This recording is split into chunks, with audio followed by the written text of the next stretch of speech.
কিন্তু বড় দুঃখ নিয়ে বলতে হয়, মুসলমানেরা তো সহজ কোরআন আমরা পড়তে পারি না। কি নিয়ে অন্ধকার কবর রওনা করলেন চাচা? নামাজ ভঙ্গের কারণ 19টির ভিতরে 1 নাম্বার থেকে পয়গম্বর বলেন, নামাজের ভিতরে কোরআন তেলাওয়াত শুদ্ধ পড়া। কি পড়া? কোরআন তেলাওয়াত শুদ্ধ পড়া। কিন্তু অথচ চাচা নামাজে দাঁড়াইয়া কোরআনটাও সঠিকভাবে পড়তে পারে না।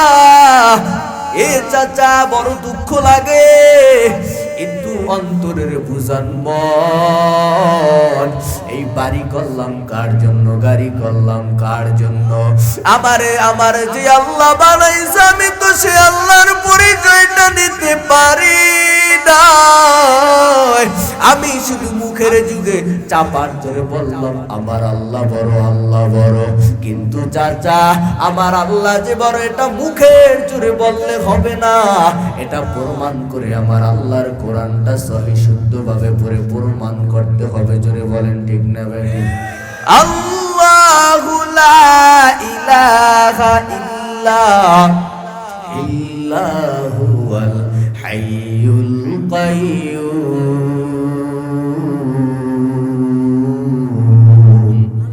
বাড়ির উদ্যোগে 20 ডিসেম্বর 2024 রোজ শুক্রবার পূর্ব হোসনাবাদ ব্যাপারী বাড়ি গরু নদী বরিশালের উদ্যোগে একদিন ব্যাপী বিরাট এক ওয়াজ ও দোয়ার মাহফিলের আয়োজন করা হয়েছে। এজন্য আপনার এলাকাবাসী কি খুশি না বেজার? আল্লাহ যাকে বড় বানায় সেটি হলো বড় মানুষ। তুমি নিজেকে যত বড় মনে করো তুমি ততই হবা ছোট। বড় যদি হতে চাও নত করে দাও, বড় যদি হতে চাও নিজেকে ছোট মনে করো ভাই। বড় করে দিবে তোমায় প্রভু আমার রব। ওই যে একদল হাটে আর কয়, আরে কি ওয়াজ করবো, নামাজ পড়ো, রোজা রাখো, এত জানি। আরে বেটা তুই জানলে মানুষ থাকা ঠিক না বেটি? এজন্য এখানে আপনারা যারা বসছেন, নবীর মোহাব্বত আপনাদের অন্তরে আছে বিদায় বসতে পারেছেন। যাদের অন্তরে নবীর মোহাব্বত নাই, ভালোবাসা নাই, তারা এখানে আসতেও পারে নাই, বসতেও পারে নাই। জোরে বলেন ঠিক না বেটি? এরে গোল নদীর মুসলমান ও বৃদ্ধ পর্দার অন্তরালের আম্মা জান, ও এলাকার যুবক সন্তান, তাকা দেখো তোমার এলাকার ভিতরে তোমার বয়সী কত আল্লাহর গোলামেরা সাদা কাপড়ের প্যাকেট হইয়া অন্ধকার ওই কবরে শুইয়া আছে। এরকম আছে না নাই? আল্লাহ তো তোমারে হায়াত দিয়েছে রে ভাই, আল্লাহ পাক তোমাকে সুযোগ দিয়েছে রে বান্দা। তুমি যদি কোরআনের বয়ানে বইসা ওরে বান্দা তওবা করিয়া জীবনটাকে পরিবর্তন করতে পারো, আমি আল্লাহ তাআলা বান্দা তোকে সাথে সাথে মুহূর্তের জন্য পিছনের গুনাহগুলো মাফ করিয়া গুনাহের পরিবর্তে নেক দিয়া ভরপুর করিয়া দিব। ওয়াসারিউ ইলা মাগফিরাতিন মির রাব্বিকুম ওয়া জান্নাতিন আরদুহাস সামাওয়াতু ওয়াল আরদ উইদ্দাত লিল মুত্তাকিন। আমার আল্লাহ কয় বান্দা আয় আয় জান্নাতের দিকে দৌড়াও। কোথায় দৌড় দিতে বলছে? আল্লাহ কয় বান্দা আয় আয় জান্নাতের দিকে দৌড়াও।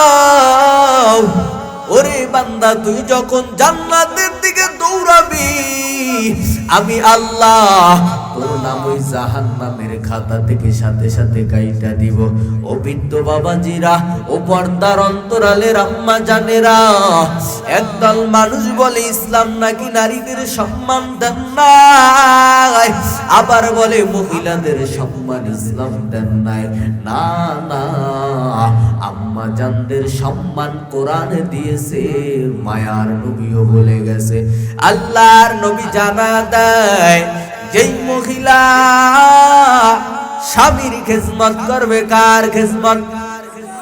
স্বামীর খেজমত করবে, স্বামীর সাথে সুন্দর ব্যবহার করবে, মায়ার নবী জানা দেয় ওই মহিলা ইন্তেকালের সাথে সাথে আমার আল্লাহ ওই আম্মা জানকে জান্নাতের মেহমান বানায় দিবে।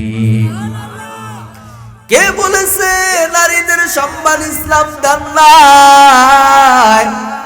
হয়তো সে জানে না, নয়তো সে জানে খুদি বেঈমানের দালাল। ওরে গণ্যদির মুসলমান ও বিদ্যু বাবা, এর পদ্মার আলীর মা, ভালো করে শুনে নাও, আল্লাহর ওই অন্ধকার ঘর কবর দৈনন্দিন তোমারে আমারে বারবার ডাকতে থাকে, আর বারবার ডাইকা কয়, বান্দা আমি অন্ধকার কবর কিন্তু সাপ বিচ্ছুর ঘর, আমি অন্ধকার কবর বড় খারাপ জায়গা, এনা ফরমান নামাজ না নিয়া কবরে আসিও না, গুনার বোঝা নিয়া অন্ধকার কবরে আসিও না। আম্মা জান আপনাদেরকেও বারবার ডাইকা কয়, আম্মা জানেরা পর্দা না কইরা স্বামীর খেজমত না কইরা অন্ধকার কবরে আসিয়েন না। আল্লাহ পাক জানা দেয়, যেই মহিলা স্বামীর খেজমত করবে, ইসলামের বিধান অনুসারে জীবন যাপন করবে, আমার মায়ার নবী জানা দেয় ওই মহিলা ইন্তেকালের সাথে সাথে আমার আল্লাহ তাআলা ওই নারীকে সমস্ত গুনাহ মাফ করে দেয়। যদি তার স্বামী বলে আলহামদুলিল্লাহ, আমার স্ত্রী বড় ভালো ছিল, কিন্তু মা ভালো ব্যবহার আপনার তো স্বামীর সাথে করতে হবে, জোরে বলেন ঠিক না বেটি? পর্দার অন্তরালে আম্মা জানেরা আছে না নাই? এরে মা, তো বয়ান শোনার পর তারপরও কেন কোরআন পড়তে চান না? মায়ার নবী বলে, ওরে আম্মা জান, মা খাদিজাও তো ছিল একজন নারী, আপনিও তো একজন নারী। আম্মা জান, খাদিজাও তো একজন নারী, আপনিও তো একজন নারী। ওই খাদিজা ইসলামের জন্য এতটা কষ্ট করেছে, এতটা কষ্ট করেছে, নিজের সমস্ত সম্পদ আল্লাহর নবী রাহমাতুল লিল আলামিনের সাথে যখন তার বিবাহ হয়ে গেল, আমার নবীরে আরবের বেঈমানেরা গালি দেয়, বলে নবীর কিছু নাই। ওই পদারিঙ্কল সময় আরবের ভিতরে সবচাইতে বড় ধনী নারী ছিল খাদিজা। ওই খাদিজা বলে, আমার সমস্ত সম্পদ আমার স্বামী মুহাম্মদকে আমি হাদিয়া দিয়ে দিলাম। বর্তমানে আম্মা জানেরা, স্বামীর বাড়ির থেকে দেখা যায়, স্বামীর বাড়িতে যদি বাবার বাড়ির থেকে কিছু জিনিস নিয়ে আসা যায়, দেখা যায় বর্তমান এরকম একটা পরিস্থিতি হয়ে গেছে, কত আম্মা জানেরা বারবার স্বামীর খোটা দেয়, এরকম আম্মা জান আছে না নাই? এরে মা, আজকের এই বয়ান আপনার জন্য। কত বয়ান জীবনে শুনছেন মা, কখন জানি জীবনের শেষ ঘটিকায় বাড়ি খায় অন্ধকার কবরে চলে যেতে হয়। যেই মহিলা স্বামীর সাথে সুন্দর ব্যবহার, স্বামীর সাথে ভালো ব্যবহার করবে, আল্লাহর নবী জানা দেয়, বারবার পয়গম্বর বলে, যে আম্মা জান মহিলাদের জন্য আমার আল্লাহ দায়মি ফরজ 4 খানা। কত খানা? ওরে আম্মা জান, এই বয়ানটা যদি আপনি শুনেন, আপনার জিন্দেগি তার বয়ান শোনার দরকার নাই, জান্নাতে যাওয়ার জন্য এটাই যথেষ্ট হয়ে যাবে। এক নম্বরে মা পর্দা করা, কি করা? কিন্তু বর্তমানে তো পর্দা নাই, আম্মা জানেরা পর্দা করতেই যায় না। এরে আম্মা জান, এক নম্বরে মদিনার নবী জানা দেয় পর্দা করা, দুই নম্বরে সর্বাঙ্গ ঢাকিয়া রাখা।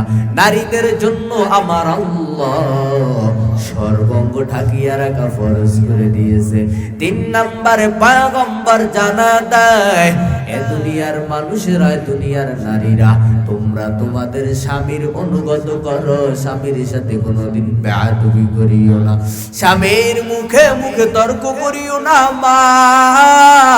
চার নম্বরে পয়গম্বর জানা দেয়, এ গোটা জগতের নারীরা, তোমাদের আওয়াজ যেন উঁচু না হয়, কারণ নারীদের আওয়াজ যদি ভেদ পুরুষে শুনতে পায়, তাদের আমল নামায় অজান্ত লক্ষ লক্ষ ফেরেশতারা গুনাহ লিখতেই থাকে, লিখতেই থাকে। জোরে বলেন নাউজুবিল্লাহ। এরে আম্মা জান, আজকে তো আপনাদের বয়ান করলাম, আল্লাহ পাক কিন্তু প্রশ্ন করবে। এই খাদিজা, রহিমা, আয়েশা, শুনে নাও, তোমাদের কানে কি ওই ব্যাপারী বাড়ির উদ্যোগে মাহফিল সাজাইয়া ওই ঢাকার থেকে বক্তাই না কোরআনের বয়ান কইরা কি বলে নাই পর্দা করতে, স্বামীর খেজমত করতে? সকলেই বলবে আল্লাহ বলেছে। বলবে তাহলে তোমরা কেন মানলা না? আর দেরি করিও না, জাহান্নামের ফেরেশতা তাড়াতাড়ি এর হাতে পায় জাহান্নামের রশি লাগাইয়া টেনে টেনে জাহান্নামের দিকে নিয়ে যাও। এরে এলাকার যুবক ও বিদ্যু বাবা, তাহলে ওয়াজ মনে আছে তো? তাওরীত, জবুর, ইনজিল, কুরআন, চারটা কিতাব কয়টা? তাওরাত নাজিল হলো পয়গম্বর মুসা আলাইহিস সালামের উপরে। কার উপরে? পয়গম্বর মুসা নবীর উপরে আমার আল্লাহ তাওরাত কিতাব নাজিল করেছে রে ভাই। জবুর কিতাব নাজিল করেছিল আমার আল্লাহ পয়গম্বরে দাউদ আলাইহিস সালামের উপরে। ইনজিল কিতাব নাজিল করেছিল আমার আল্লাহ পয়গম্বর ঈসা আলাইহিস সালামের উপরে। কোরআন নাজিল করেছে আপনার আমার নবী মুহাম্মাদুর রাসূলুল্লাহ সাল্লাল্লাহু আলাইহি ওয়াসাল্লামের উপরে। এখন আপনারাই জবাব দেন, তাওরাতের হাফেজ এখন জমিনে আছে? না না, তাওরাতের কিতাব এখনো জমিনের ভিতর সঠিক নাই, কারণ বেঈমানেরা উলট পালট করেছে। জবুর সঠিক নাই, উলট পালট করে দিয়েছে। ইনজিল সঠিক নাই, ওই ইহুদির বাচ্চারা বেঈমানেরা ইনজিল কিতাবের ভিতরও বিভ্রান্ত ঢুকাইয়া ওই বেঈমানেরা ইনজিল কিতাবটার ভিতরও বহু কিছু ঢুকিয়ে ফেলেছে। কিন্তু আপনার আমার কুরআন জমিনে এখনো আছে না নাই? ইন্না নাহনু নাযালনা যিকরা ওয়া ইন্না লাহু লাহাফিজুন।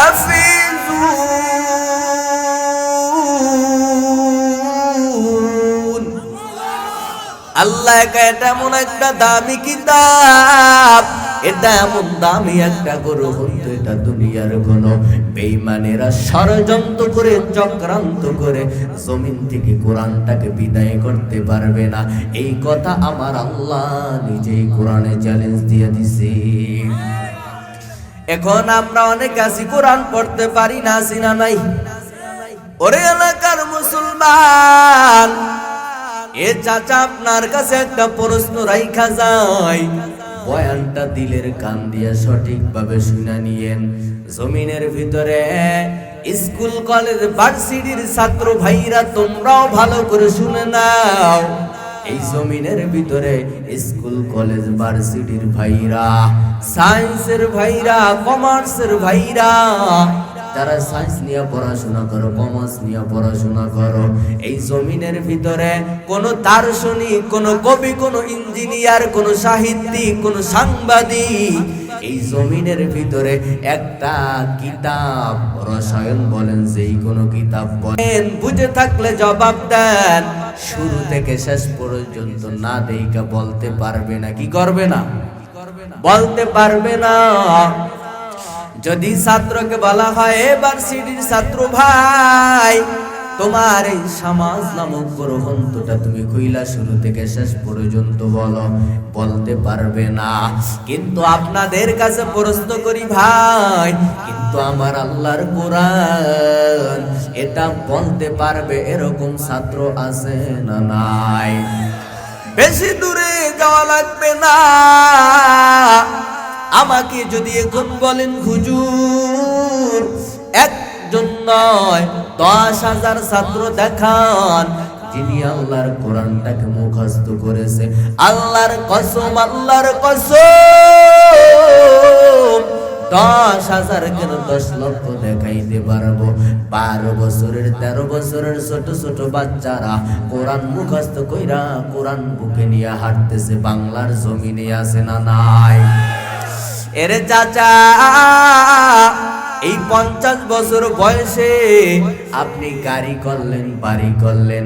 আগে যদি আপনার 20 কাঠা জমি থাকতো, এখন আপনি 30 কাঠা জমির মালিক হইছেন। এ চাচা, আগে যদি একটা দোকান থাকতো, আপনি এখন 2টা দোকানের মালিক হইছেন। আগে যদি একটা বাড়ি থাকতো, এখন 2টা বাড়ির মালিক হইছেন। উপার্জন কইরা, বড় কষ্ট কইরা ধনী হয়ে গেলেন।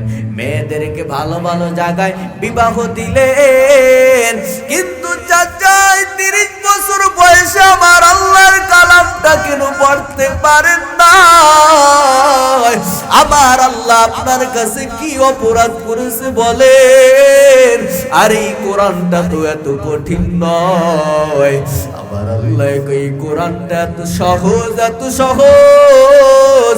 কোন মানুষ যদি চ্যালেঞ্জ দিয়া দিলাম, যারা কোরআন পড়তে পারেন না, এক থেকে শুরু করে মাত্র 2 থেকে 3 মাস সময় মসজিদের ইমামের সাথে দিয়ে থাকেন, মাদ্রাসার আলেমের সাথে দেন। এ যুবক ভাইরা, বেশি দিন সময় লাগবে না। আল্লাহর কোরআন মুখস্থ করতে মাত্র 3 মাসের ভিতরে তুমি সুন্দরভাবে, স্পষ্টভাবে, সহি শুদ্ধভাবে আল্লাহর কোরআনটা তুমি পড়তে পারবা। জোরে বলেন ঠিক না বেঠি? কিন্তু বড় দুঃখ নিয়ে বলতে হয়, মুসলমানের এত সহজ কোরআন আমরা পড়তে পারি না। কি নিয়ে অন্ধকার কবর রওনা করলেন চাচা? নামাজ ভঙ্গের কারণ 19টির ভিতরে 1 নাম্বার থেকে পয়গম্বর বলেন, নামাজের ভিতরে কোরআন তেলাওয়াত শুদ্ধ পড়া। কি পড়া? কোরআন তেলাওয়াত শুদ্ধ পড়া। কিন্তু অথচ চাচা নামাজে দাঁড়াইয়া কোরআনটাও সঠিকভাবে পড়তে পারে না। এ চাচা, বড় দুঃখ লাগে। কিন্তু অন্তরের বুঝান মন, এই বাড়ি করলাম কার জন্য, গাড়ি করলাম কার জন্য? আমার যে আল্লাহ বানাইছে, আমি তো সে আল্লাহর পরিচয়টা নিতে পারি না। আমি শুধু মুখের যুগে চাপার জোরে বললাম আমার আল্লাহ বড়, আল্লাহ বড়। কিন্তু চাচা, আমার আল্লাহ যে বড় এটা মুখের জোরে বললে হবে না, এটা প্রমাণ করে আমার আল্লাহর কোরআনটা সহি শুদ্ধভাবে পড়ে প্রমাণ করতে হবে। জোরে বলেন ঠিক না ভাই? আল্লাহু লা ইলাহা ইল্লাহু আল হাইয়ুল কাইয়্যুম।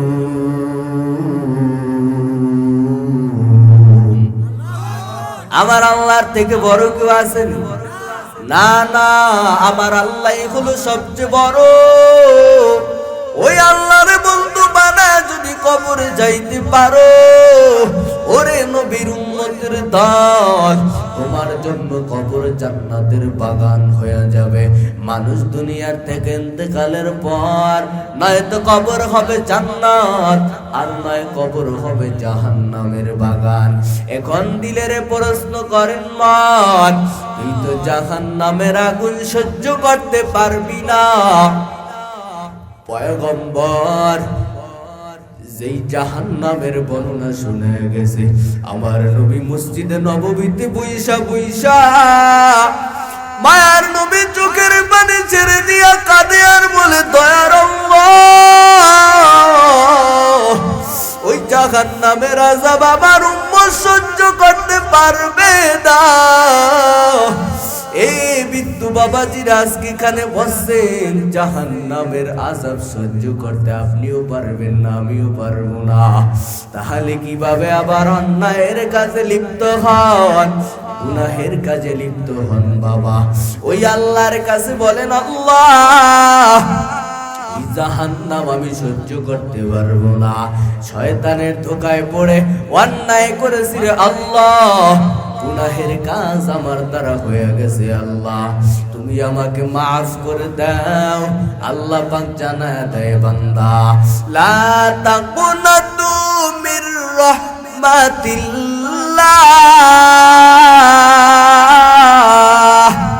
আল্লাহ বলে, রে গোলাম, আমি আল্লাহর কাছে তওবা করতে দেরি হবে, আমি আল্লাহ মাফ করতে মোটেও দেরি করব না। আল্লাহ পাক জানা দেয়, গোলাম ওই যে ব্যাপারী বাড়ির উদ্যোগে কোরআনের বয়ান হইতেছে, বয়ান হইতেছে, ওয়াজ হইতেছে, ওই ওয়াজের ভিতর যাইয়া ও বান্দা তুই তওবা করেছিলি, আমি আল্লাহ তো তোর সেই দিনের তওবা কবুল কইরা আমি আল্লাহ তোর নাম তো জাহান্নামের খাতার থেকে কাইটা দিছি। আজ যুবক ভাইরা, বৃদ্ধ বাবাজিরা, চাচা জানেরা, যারা এখনো বাড়িতে বসে আছেন, আসেন আসেন তওবা করে নেন, কখন জানি মরণের ডাক আইসা যায়, আপনারও জানা নাই, আমারও জানা নাই। ও পর্দার অন্তরালের আম্মা জানেরা, কখন জানি আজরাইল আসিয়া জানটা নিয়া চলে যায় মা। মায়ার নবী জানা দেয়, আম্মা জানেরা, এই জমিনের ভিতরে কোন নারী, এই জমিনের ভিতরে যদি কোন মহিলা কোন ভিন পুরুষের দিকে যদি বাঁকা নজরে তাকায়, পয়গম্বর ১৩,০০০ বছর আগে জানায়া দিছে, ওই নারীর উপরে আমার আল্লাহর গজব লাআন সৃষ্টি হইতে থাকে, নাউজুবিল্লাহ। মায়ার নবী বলে, যেই পুরুষ, যেই যুবক, যেই বৃদ্ধ বাবাজিরা যারা বাঁকা নজরে অন্য মহিলার দিকে তাকাবে, রহমাতুল লিল আলামিন জানায়া দেয়, ওই মুরব্বির, ওই বৃদ্ধার, ওই যুবকের আমল নামায় আমার আল্লাহ গুনাহের সম্মুখীন বানায়া দেয়।